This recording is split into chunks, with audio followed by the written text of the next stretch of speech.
I think the best evidence for it is ancient maps, which show the world as it looked during the last ice age. We're talking about maps that were drawn roughly between the 1300s and the 1700s.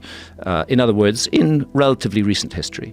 However, these maps were largely based on much older source maps, which they copied. And we can say that for sure, because one of the famous maps is the Piri Reis map, which was created by a Turkish admiral called Piri Reis in the year 1513. Actually, only a corner of his map has survived. It was originally a world map. We now just have a bit that shows the east coast of South America and North America and the west coast of Africa. Piri Reis writes in that map that it is in his own handwriting that he based it on more than 100 older source maps, some of which had come from the Library of Alexandria. In other words, that maps had been, when the Library of Alexandria had been destroyed in the 4th century AD or whenever it was, some of its contents had been rescued and brought to Constantinople, which became the Turkish capital. And Piri Reis had access to those maps, and he incorporated information from those maps on his maps, as well as incorporating more recent navigational information. And this is one of a whole category of maps which are extremely hard to explain. All of them based on older source maps, now lost, all of them incorporating extremely precise relative longitudes and latitudes.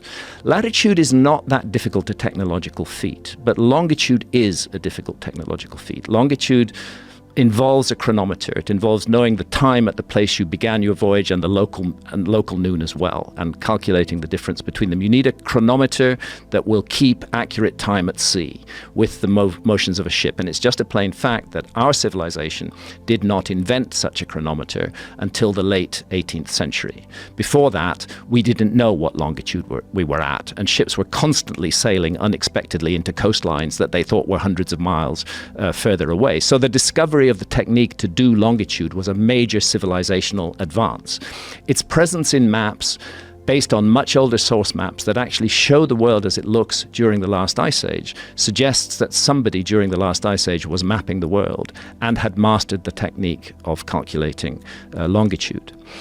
Classic example of these maps, and I make a point of this, is what's called the Pinkerton World Map, which was drawn in the year 1818, and it was based on the latest navigational information at that time. I reproduced that map in the book.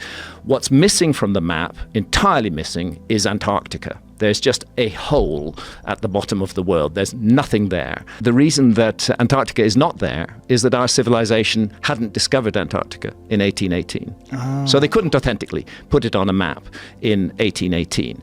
Actually, we discovered it in 1819, and that's when it starts appearing on modern maps. The problem is that Antarctica appears repeatedly on these much older maps, and it appears in the right place and a bit bigger than it is today, but very much as it looked during the last ice age. So what all of this suggests to me is that the world was mapped and explored by a global seafaring culture with a level of technology that was at least equivalent to ours at the end of the 18th century during the ice age. Wasn't there also a map of Greenland that showed it underneath the ice? Yes, there are. And another intriguing thing, I mentioned the Piri Reis map just now. Shown on the Piri Reis map, lying off the east coast of North America, is a large island with a row of megaliths, like a road of megaliths, running up the middle of it. That island is in the exact place of the Grand Bahama Banks. So this island is sitting there off the southeast coast of North America. Look at the way they used to draw things back then, too. And what you see running down the middle of it is this road-like feature of megaliths. I'll point them out again. I see, right there, yeah. These here. These here. Now, the thing is, there was a long period of my life when I did a lot of scuba diving, and I was looking at underwater structures. And one of the sites I dived on was the Bimini Road, which is in the Grand Bahama Banks. And the Bimini Road is exactly where that island is. And here's the issue. I don't care whether the Bimini Road is natural or man-made. For me, the mystery is that it is shown above water on that map. And the last time it was above water was thousands and thousands of years ago. So for me, this is all evidence that we shouldn't dismiss the possibility that our ancestors had achieved a level of technology where they could explore and map the world's oceans. We shouldn't dismiss that. And the whole effort of archaeology has been to dismiss the significance of the Bimini Road. How would they dismiss that? Well, they say they say it's totally natural. I can tell you, I absolutely do not think it's natural. I think it's a man-made structure. But the argument is that it's a kind of beach rock that forms in these blocky formations. Does it? Is that yes, right? beach rock does form in blocky formations. But here, I believe that the beach rock has been used as a construction material.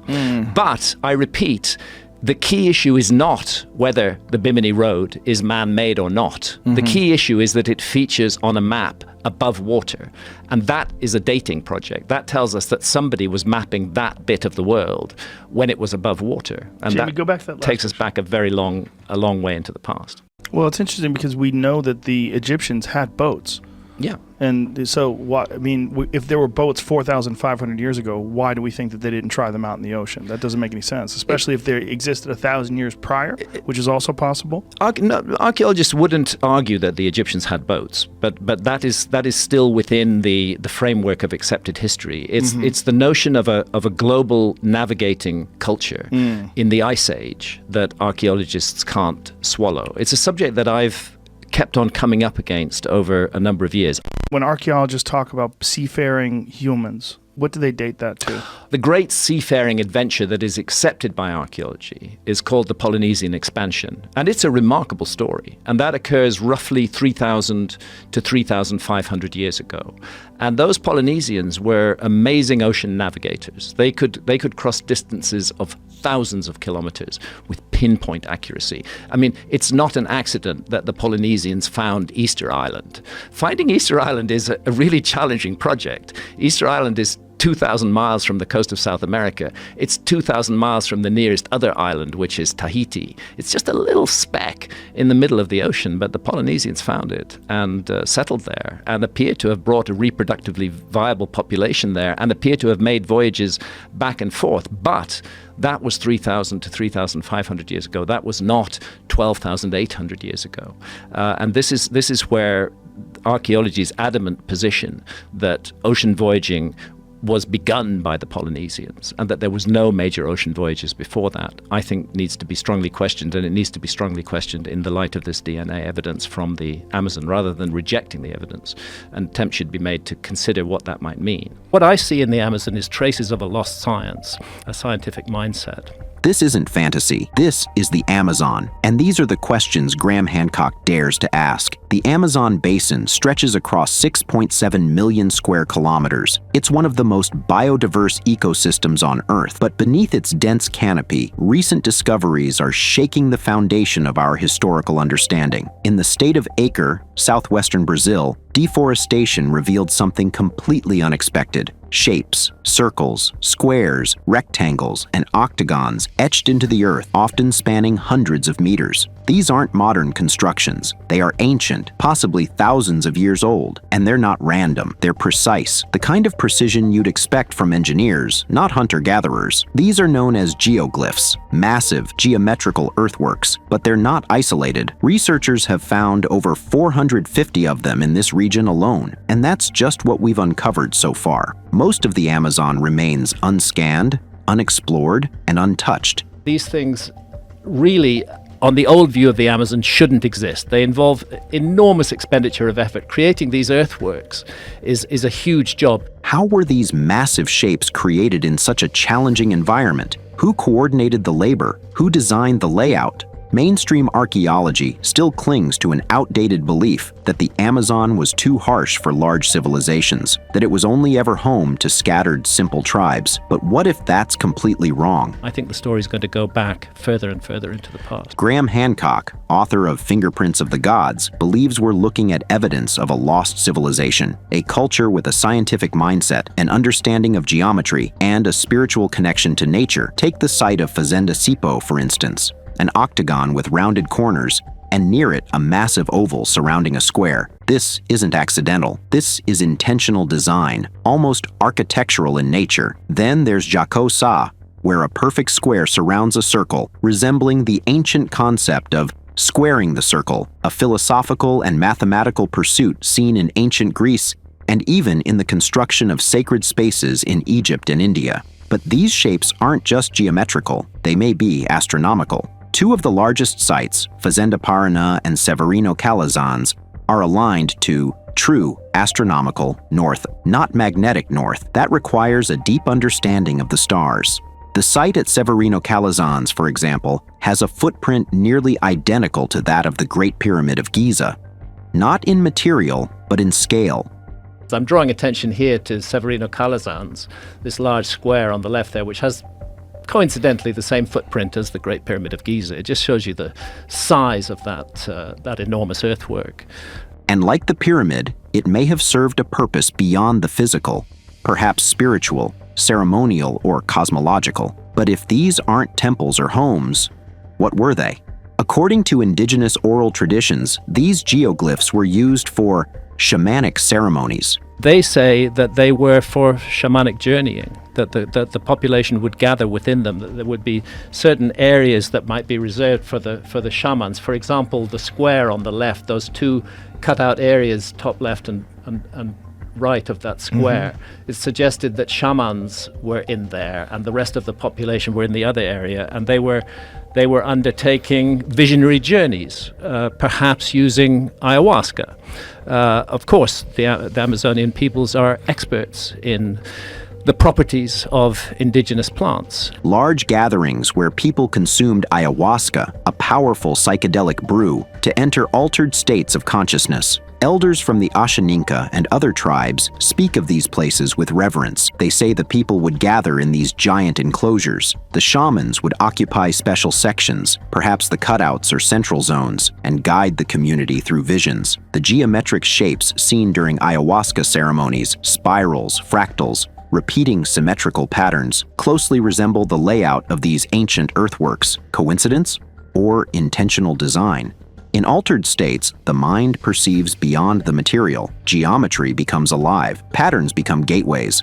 And in the Amazon, these patterns may have been encoded into the land itself. This is not just speculation. They also show the kind of entities that are seen in ayahuasca visions. They show the same sort of patterns, the same geometric patterns that are seen in ayahuasca. It literally an 8-kilometer Sistine Chapel in the Colombian Amazon. That's the other thing. I mentioned there's not a lot of rock in the Amazon. Where there is rock, they used it. There's rock paintings all over the Amazon where rock is available.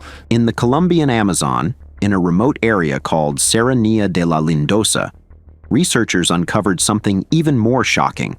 An 8-kilometer-long rock wall, covered in paintings over 12,000 years old. These aren't just animals. They depict extinct megafauna, giant sloths, mastodons, ice age species. And more curiously, they show abstract shapes and humanoid forms that bear a striking resemblance to the entities and patterns people report seeing during ayahuasca journeys. Did ancient Amazonian peoples explore consciousness through plant medicine and document their experiences in both art and landscape? And if so, what knowledge were they trying to pass on? At Göbekli Tepe in modern-day Turkey, dated to 11,600 years ago, megalithic stone circles show signs of astronomical alignment and sophisticated carvings. In Chauvet Cave, France, 36,000-year-old paintings include possible constellations. Even the famous Lascaux caves depict bulls with 6 dots above their shoulders, which some researchers believe represent the Pleiades star cluster in Taurus. Mainstream archaeologists reject these ideas. They insist that astronomy was discovered by the Greeks or Mesopotamians just a few thousand years ago. The discovery of the constellations of the zodiac is given to the Greeks or perhaps to the Mesopotamians before the Greeks. It's not thought that any human culture could have noticed the constellations of the zodiac before that, and that's really absurd because the constellations of the zodiac are on the path of the sun. The sun rises against the background of a different constellation every month. And how would the ancients have missed that, especially since the skies were an ever-present phenomenon to them in a way that they are not to us. Right. We're cut off from the skies by light pollution, but the ancients were not. But how could the ancients have missed it? The sun rises in a different constellation every month. the night sky is a giant celestial clock. To ancient people, without modern light pollution, the stars were like scripture. Graham Hancock argues that this global ancient awareness points to a pre-cataclysmic civilization, one wiped out, perhaps during the Younger Dryas period, around 12,800 years ago, by a global disaster. The survivors? They may have passed on fragments of their knowledge, through myth, through ritual, through geometry in the jungle. And now, thanks to LiDAR, a technology that scans beneath forest canopy using lasers, we're finally seeing what's been hidden for millennia. The question is, are we ready to accept it?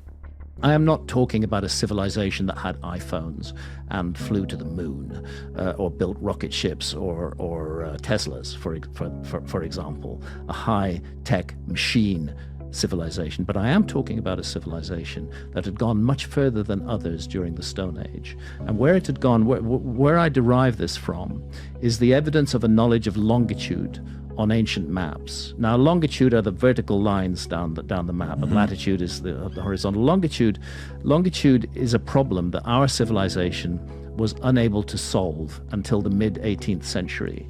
It was always a risk being out at sea in a sailing ship, and you can't quite calculate the wind speed and the currency. If you say you're sailing from Britain to America, you have no idea at any point exactly how far away you are from the American coast. And it's quite possible in the dead of night, if you've done your calculations wrong, that you're going to crash into that coast and hit it. It was a deadly, deadly problem. It was really important to know where you were at sea. It wasn't until the mid-18th century that Western civilization solved the longitude problem. And in fact, there was a huge prize being offered for anybody who could solve the longitude problem. Well, eventually they did by creating a chronometer which could keep accurate time at sea. But before that, nobody knew where they were in terms of longitude. It was always a rough guess. Columbus didn't even know for sure whether he was going to find a continent on the other side of the Atlantic Ocean. But he had reason to believe he would, which touches on these ancient maps that I speak about. There was a sense that there was something there. But he wouldn't have known at any point in his voyage how far west of Greenwich in the UK he was. He wouldn't have had any idea. So knowing longitude was a real huge breakthrough for seafarers in our epoch, for our civilization. But these ancient maps that I'm speaking about, which are in many cases maps that were produced in the 14th, 13th, maybe 15th century, but always based on copies of older source maps now lost. The Orontes Phineas world map is an example. The Piri-Reis map is an example. And many of the maps that are called portolanos, that map the Mediterranean Sea, are an example. They all contain extremely accurate relative longitudes. And they should not do so. Even if they were just made in the 14th century and not based on earlier source maps, they shouldn't have relative longitudes, but they do. So that's one reason why I'm pretty confident that the longitude problem was cracked much, much earlier, because some of these maps show the world as it looked during the last ice age. The Orontes Phineas map actually shows Antarctica as well, yet our civilization didn't discover Antarctica until 1820, and there it is on a map from the 1500s. What you're seeing on that map from the mid-1500s is at the very tip of South America and at the very tip of South Africa, you're seeing Antarctica. That's what that huge land, that's South America on the right, and that's the tip of South America, and it's touching an enormous continent. That is Antarctica. And that's a problem, because our civilization did not discover Antarctica until 1820. We had no idea. And there are other maps. The Pinkerton world map from 1813, say, or roughly 1813. That's how Antarctica is shown on a map. Non-existent. It isn't there. Right. And that's because it's an honest map. That's 1818. Yeah, 1818. And you said that's because it's an honest map? It's an honest map because at that time, navigators from our civilization hadn't found Antarctica. So they could only say, they couldn't map it because they hadn't seen it. Okay, that's the thing. That's why there's no Antarctica on this map. But a few years later, 1820, Antarctica is discovered, and it starts to appear on maps, but the anomaly is that it appears on these much earlier maps as well, maps based on copies of even older source maps. And that suggests to me that somebody was mapping the world long before us. And furthermore, these maps often show the world amazingly much as it looked during the last ice age. The world was very different during the ice age. Antarctica was much bigger during the ice age than it is today. For example, the Malaysian peninsula and the Indonesian islands were all joined together into a single landmass that reached almost as far as New Guinea. New Guinea was joined to Australia. This was because sea level was 400 feet lower during the ice age than it is today. The world looked very different, and some of these ancient maps show the world as it looked during the last ice age. If Antarctica is present on ancient maps, then it means that somebody was able to sail the world, to explore the world's oceans, and to map the world's oceans, and furthermore to do so with rather good relative longitudes. That's what I mean when I talk about an advanced civilization, a civilization that had advanced astronomy, that was able to observe the stars, understand the rising and setting points of stars, navigate using stars, and that was able to explore and map the world. Therefore, it had some significant seafaring ability. But I'm not talking about a civilization that had motor cars or airplanes or iPhone. On that Orontius Phineus map, there's a legend written in Latin at the bottom of it, and where the mapmaker boasts about revealing to the world areas that had been hidden in darkness before that. And that sounds to me like ancient maps that had been hidden away and that some had been found.